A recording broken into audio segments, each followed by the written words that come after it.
ನಮಸ್ಕಾರ ವೀಕ್ಷಕರೇ, ಸುದ್ದಿ ನ್ಯೂಸ್ ಬುಲೆಟಿನ್ಗೆ ಸ್ವಾಗತ. ನಾನು ಗಾಯತ್ರಿ ಪ್ರಶಾಂತ್. ಅಂತಾರಾಷ್ಟ್ರೀಯ ಪ್ರಜಾಪ್ರಭುತ್ವ ದಿನದ ಅಂಗವಾಗಿ ಸೆಪ್ಟೆಂಬರ್ 15ರಂದು ಹಮ್ಮಿಕೊಂಡಿರುವ ಬೃಹತ್ ಮಾನವ ಸರಪಳಿ ಅಂಗವಾಗಿ ದಕ್ಷಿಣ ಕನ್ನಡ ಜಿಲ್ಲಾಧಿಕಾರಿ ಮುಲ್ಲೈ ಮುಗಿಲನ್ ಹಾಗೂ ಜಿಲ್ಲಾ ಪಂಚಾಯತ್ ಮುಖ್ಯ ಕಾರ್ಯನಿರ್ವಹಣಾಧಿಕಾರಿ ಆನಂದರವರ ನೇತೃತ್ವದಲ್ಲಿ ಮಾನವ ಸರಪಳಿ ಸಾಗುವ ಪಥದ ವಿವಿಧೆಡೆ ಭೇಟಿ ನೀಡಿ ಪರಿಶೀಲನೆ ನಡೆಸಲಾಯಿತು. ಸುಳ್ಯ ತಾಲೂಕಿನ ಕನಕಮಜಲಿಗೆ ಭೇಟಿ ನೀಡಿದ ಅಧಿಕಾರಿಗಳ ತಂಡ ತಾಲೂಕು ಅಧಿಕಾರಿಗಳಿಂದ ಮಾನವ ಸರಪಳಿ ಆಯೋಜನೆಗೆ ನಡೆಸಿರುವ ಸಿದ್ಧತೆಗಳ ಬಗ್ಗೆ ಮಾಹಿತಿ ಪಡೆದು ಮಾನವ ಸರಪಳಿ ಯಶಸ್ವಿ ಆಯೋಜನೆ ಬಗ್ಗೆ ನಿರ್ದೇಶನಗಳನ್ನು ನೀಡಿದರು. ದಕ್ಷಿಣ ಕನ್ನಡ ಜಿಲ್ಲಾ ಪಂಚಾಯತ್ ಮುಖ್ಯ ಕಾರ್ಯನಿರ್ವಹಣಾಧಿಕಾರಿ ಡಾಕ್ಟರ್ ಆನಂದ್, ಜಿಲ್ಲಾ ಪೊಲೀಸ್ ವರಿಷ್ಠಾಧಿಕಾರಿ ಯತೀಶ್ ಎನ್, ಪುತ್ತೂರು ಸಹಾಯಕ ಆಯುಕ್ತ ಜುಬಿನ್ ಮೊಹಾಪಾತ್ರ, ಸುಳ್ಯ ತಹಶೀಲ್ದಾರ್ ಎಂ ಮಂಜುನಾಥ್, ಸುಳ್ಯ ತಾಲೂಕ್ ಪಂಚಾಯತ್ ಕಾರ್ಯನಿರ್ವಹಣಾಧಿಕಾರಿ ರಾಜಣ್ಣ ಸೇರಿದಂತೆ ವಿವಿಧ ಇಲಾಖೆಗಳ ಅಧಿಕಾರಿಗಳು, ಆಯಾ ವ್ಯಾಪ್ತಿಯ ಸ್ಥಳೀಯ ಅಧಿಕಾರಿಗಳು ಉಪಸ್ಥಿತರಿದ್ದರು.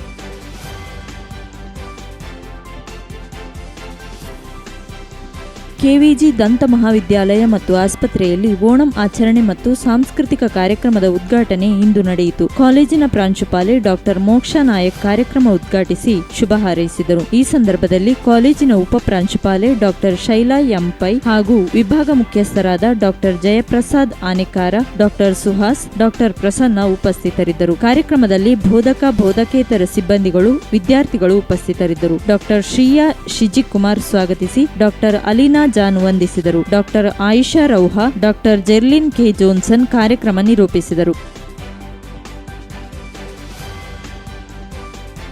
ಆಲೇಟಿ ಗ್ರಾಮದ ವಿವಿಧ ಕಡೆಗಳಲ್ಲಿ ಹಲವು ದಿನಗಳಿಂದ ನಿರಂತರ ಆನೆ ದಾಳಿಯಿಂದ ಅಪಾರ ಪ್ರಮಾಣದಲ್ಲಿ ಕೃಷಿ ನಾಶವಾಗಿದ್ದು, ಈ ಪ್ರದೇಶಕ್ಕೆ ಸುಳ್ಯ ವಲಯ ಅರಣ್ಯಾಧಿಕಾರಿ ಮಂಜುನಾಥ್ ಅವರು ಇಂದು ಭೇಟಿ ನೀಡಿದರು. ಆಲೇಟಿ ಗ್ರಾಮದ ತುದಿಯಡ್ಕ, ಪಡ್ಡುಕಳಗಿ ಗುಡ್ಡೆಮನೆ, ಚಳ್ಳಂಗಾರು ಭಾಗದಲ್ಲಿ ಕೆಲ ದಿನಗಳಿಂದ ಸುಮಾರು 6ರಿಂದ 8 ಆನೆಗಳು ರಾತ್ರಿಯ ಸಮಯದಲ್ಲಿ ಬಂದು ಬಾಳೆ, ತೆಂಗು, ಅಡಿಕೆ ಕೃಷಿಯನ್ನು ನಾಶ ಮಾಡಿವೆ. ಇಲ್ಲಿಂದ ಆನೆಗಳನ್ನು ದೂರ ಓಡಿಸಲು ಅರಣ್ಯ ಇಲಾಖೆಯ ಅಧಿಕಾರಿಗಳನ್ನು ಒತ್ತಾಯಿಸಿದ್ದರು. ರಾತ್ರಿ ಸಮಯದಲ್ಲಿ ಬರುವ ಆನೆಗಳನ್ನು ಓಡಿಸಲು ಈಗಾಗಲೇ ಇಲಾಖೆ ಕಾರ್ಯಾಚರಣೆ ಮಾಡುತ್ತಿದ್ದು, ಆಗಿರುವ ಕೃಷಿ ನಾಶಕ್ಕೆ ಅರ್ಜಿಯನ್ನು ಸಲ್ಲಿಸಲು ಮಾಹಿತಿಯನ್ನು ನೀಡಿದರು. ಹಾಗೂ ಮುಂದಿನ ದಿನಗಳಲ್ಲಿ ಶಾಶ್ವತವಾಗಿ ಪರಿಹಾರ ಕಂಡುಕೊಳ್ಳಲು ಸೋಲಾರ್ ಬೇಲಿ ಅಳವಡಿಸುವ ಮಾಹಿತಿಯನ್ನು ನೀಡಿದರು. ತಮ್ಮ ಇಲಾಖೆಯ ವತಿಯಿಂದ ಸಿಗುವ ಎಲ್ಲಾ ಪರಿಹಾರ ಸೌಲಭ್ಯ ಒದಗಿಸಿಕೊಡಲಾಗುವುದು ಎಂದು ಹೇಳಿದರು. ಈ ಸಂದರ್ಭದಲ್ಲಿ ಆಲೇಟಿ ಗ್ರಾಮದ ಅರಣ್ಯಾಧಿಕಾರಿ ವೆಂಕಟೇಶ್ ಹಾಗೂ ಕೃಷಿ ನಾಶವಾದ ತೋಟದ ಮಾಲೀಕರಾದ ಕೃಪಾಶಂಕರ್ ತುದಿಯಡ್ಕ, ಆನಂದಗೌಡ ಗುಡ್ಡೆಮನೆ, ಲೋಲಜಾಕ್ಷ ಪಡ್ಡು, ಜಯಂತ ಪಡ್ಡು ಮತ್ತಿತರರು ಉಪಸ್ಥಿತರಿದ್ದರು.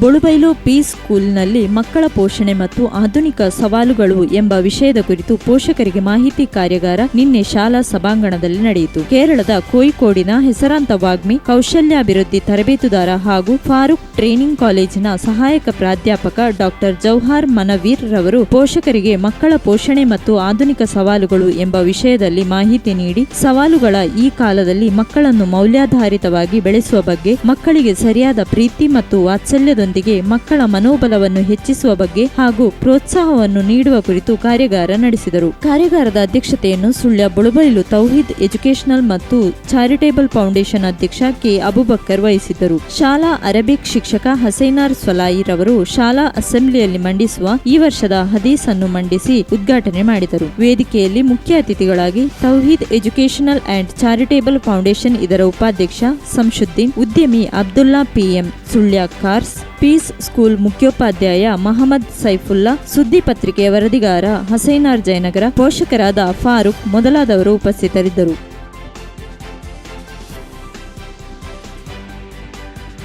ಸುದ್ದಿ ನ್ಯೂಸ್ ಬುಲೆಟಿನ್ನಲ್ಲಿ ಈಗೊಂದು ಪುಟ್ಟ ವಿರಾಮ. Karnataka agri garden nursery, Mogarpane, Halegate, Sullia. ನಮ್ಮಲ್ಲಿ ಉತ್ತಮ ತಳಿಯ ಹೈಬ್ರಿಡ್ ತೆಂಗಿನ ಗಿಡಗಳು ಹಾಗೂ ಉತ್ತಮ ತಳಿಯ ಅಡಿಕೆ ಗಿಡಗಳಾದ ಇಂಟರ್ ಮಂಗಳ, ಮೋಹಿತ್ ನಗರ, ಸೈಗಾವ್, ರತ್ನಗಿರಿ, ಸುಮಂಗಲ, ಊರಿನ ಮಂಗಳ ಹಾಗೂ ಗೇರು ತಳಿಗಳು ಮತ್ತು ಕಸಿ ಜಾಯಿಕಾಯಿ ಗಿಡಗಳು, ವಿವಿಧ ರೀತಿಯ ಹಣ್ಣಿನ ಗಿಡಗಳು, ಕಾಳು ಮೆಣಸಿನ ಕಸಿ ಗಿಡ, ಪಣಿಯೂರು 7 ಲಭ್ಯವಿದೆ. ಹಾಗೂ ಶಾಂತಮಂಗಲ ಅಡಿಕೆ ಗಿಡಗಳು ಲಭ್ಯ. Karnataka agri garden nursery, Mogarpane, Halegate, Sullia. Contact 9048865019.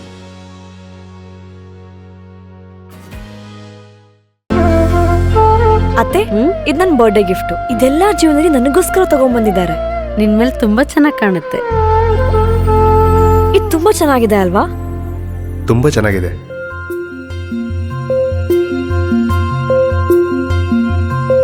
It will look really good on you. ಅಮ್ಮ, ಹಾ? Mother is always sons first love.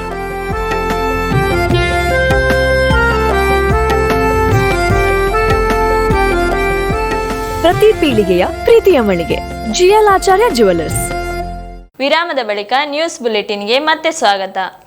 Sullia Inner Wheel ಕ್ಲಬ್ನಿಂದ Krishna ಜನ್ಮಾಷ್ಟಮಿಯ ಪ್ರಯುಕ್ತ ಸುಳ್ಯ ಶಿಶು ಅಭಿವೃದ್ಧಿ ಇಲಾಖೆಯವರ ಮಾರ್ಗದರ್ಶನದಂತೆ ಬೆಳ್ಳಾರಿ ವಲಯದ ಅಂಗನವಾಡಿ ಮಕ್ಕಳಿಗೆ ಕೃಷ್ಣನ ಕುರಿತಾದ ಚಿತ್ರ ಬಿಡಿಸುವ ಸ್ಪರ್ಧೆಯನ್ನು ಏರ್ಪಡಿಸಲಾಗಿತ್ತು. ಇದರ ಬಹುಮಾನ ವಿತರಣೆ ಕಾರ್ಯಕ್ರಮ ನಿನ್ನೆ ರೋಟರಿ ಸಭಾಂಗಣದಲ್ಲಿ ನಡೆಯಿತು. ಕಾರ್ಯಕ್ರಮದ ಅಧ್ಯಕ್ಷತೆಯನ್ನು ಇನ್ನರ್ವೀಲ್ ಅಧ್ಯಕ್ಷೆ ಶ್ರೀಮತಿ ಚಿಂತನಾ ಸುಬ್ರಹ್ಮಣ್ಯ ವಹಿಸಿದ್ದರು. ಸಂಪನ್ಮೂಲ ವ್ಯಕ್ತಿಯಾಗಿ ಶ್ರೀಮತಿ ಶ್ರೀದೇವಿ ನಾಗರಾಜ್ ಭಟ್ ಹಾಜರಿದ್ದರು.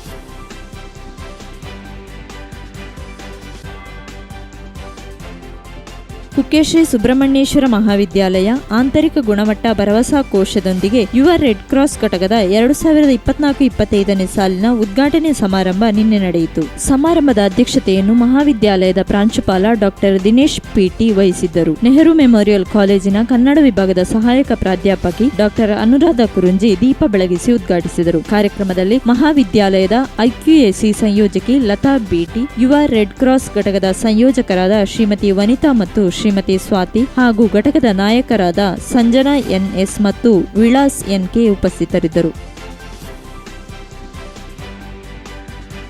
ಕೊಲ್ಲಮಗ್ರು ಕಲ್ಮಕಾರು ಪಿಡಬ್ಲ್ಯೂಡಿ ರಸ್ತೆಯ ಗಡಿಕಲ್ಲು ಎಂಬಲ್ಲಿ ಮುಖ್ಯ ರಸ್ತೆಯ ಹೊಳೆಬದಿ ಬರೆ ಕುಸಿದು ಬಿದ್ದಿದ್ದು ಕಲ್ಮಕಾರಿಗೆ ಸ್ಥಗಿತಗೊಂಡಿದ್ದ ಘನವಾಹನ ಸಂಚಾರ ಮರು ಆರಂಭವಾಗಿದ್ದು ಬಸ್ ಸಂಚಾರ ವ್ಯವಸ್ಥೆಯೂ ಆರಂಭವಾಗಿದೆ. ಇದಲ್ಲದೆ ತಾತ್ಕಾಲಿಕವಾಗಿ ತಡೆಗೋಡೆ ಕಾಮಗಾರಿ ಆರಂಭಗೊಂಡಿದೆ. ರಸ್ತೆಯ ಮತ್ತೊಂದು ಬದಿಗೆ ಮರಳು ತುಂಬಿ ರಸ್ತೆ ಅಗಲಗೊಳಿಸಲಾಗಿದ್ದು ಘನವಾಹನ ಸಂಚಾರಕ್ಕೆ ವ್ಯವಸ್ಥೆ ಮಾಡಲಾಗಿದೆ. ಸೆಪ್ಟೆಂಬರ್ 9ರಂದು ಶಾಸಕಿ ಭಾಗೀರಥಿ ಮುರುಳ್ಯ ಅವರು ಭೇಟಿ ಮಾಡಿದ್ದು ಶಾಶ್ವತ ವ್ಯವಸ್ಥೆಗೆ ಕ್ರಮ ಕೈಗೊಳ್ಳುವ ಭರವಸೆ ನೀಡಿರುವುದಾಗಿ ತಿಳಿದುಬಂದಿದೆ.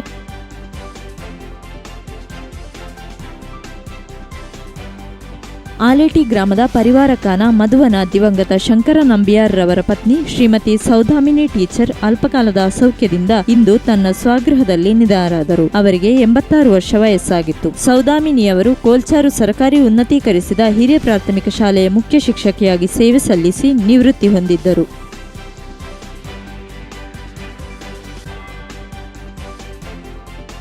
ಸುಳ್ಯದ ಬೀರಮಂಗಲ ನಿವಾಸಿ, ಸುಳ್ಯ ಸರ್ಕಾರಿ ಪದವಿ ಕಾಲೇಜಿನಲ್ಲಿ ಹಿಂದೆ ಪ್ರಾಂಶುಪಾಲರಾಗಿದ್ದು ಈಗ ಬಂಟ್ವಾಳದ ಕಾಮಾಜೆ ಸರ್ಕಾರಿ ಪದವಿ ಕಾಲೇಜಿನಲ್ಲಿ ಉಪನ್ಯಾಸಕರಾಗಿರುವ ಡಾಕ್ಟರ್ ಅಚ್ಯುತ ಪೂಜಾರಿ ಅವರ ಪತ್ನಿ, ಮಾಡಾವು ಜೂನಿಯರ್ ಕಾಲೇಜಿನಲ್ಲಿ ಅತಿಥಿ ಉಪನ್ಯಾಸಕಿಯಾಗಿರುವ ಶ್ರೀಮತಿ ಸುನಂದಾ ಅಚ್ಯುತ ಪೂಜಾರಿ ಅವರು ನಿನ್ನೆ ರಾತ್ರಿ ಮಂಗಳೂರಿನ ಆಸ್ಪತ್ರೆಯಲ್ಲಿ ನಿಧನರಾದರು. ಅವರು ಕೆಲ ದಿನಗಳ ಹಿಂದೆ ಬೈಕ್ನಿಂದ ಬಿದ್ದು ತೀವ್ರ ಜಖಂಗೊಂಡಿದ್ದರು. ಕಳೆದ ಶುಕ್ರವಾರ ತಮ್ಮ ಕುಟುಂಬದ ತರವಾಡು ಮನೆ ಈಶ್ವರಮಂಗಲದ ಮೇಣಾಲಕ್ಕೆ ನಿಕಟ ಸಂಬಂಧಿಕರೊಬ್ಬರ ಬೈಕಲ್ಲಿ ಹೋಗುತ್ತಿರುವಾಗ ಮಳೆ ಬಂದ ಕಾರಣಕ್ಕಾಗಿ ಕೊಡೆ ಬಿಡಿಸಿದರೆಂದು ಗಾಳಿಗೆ ಕೊಡೆ ಎಳೆಯಲ್ಪಟ್ಟು ಇವರು ಬೈಕಿಂದ ಜಾರಿ ರಸ್ತೆಗೆ ಬಿದ್ದು ತಲೆಗೆ ತೀವ್ರ ಏಟಾಯಿತೆಂದು ಮಂಗಳೂರಿನ ಆಸ್ಪತ್ರೆಯಲ್ಲಿ ಆಪರೇಷನ್ ಆಗಿದ್ದರೂ ಚಿಕಿತ್ಸೆ ಫಲಕಾರಿಯಾಗದೆ ನಿನ್ನೆ ರಾತ್ರಿ ಕೊನೆಯುಸಿರೆಳೆದರೆಂದು ತಿಳಿದುಬಂದಿದೆ.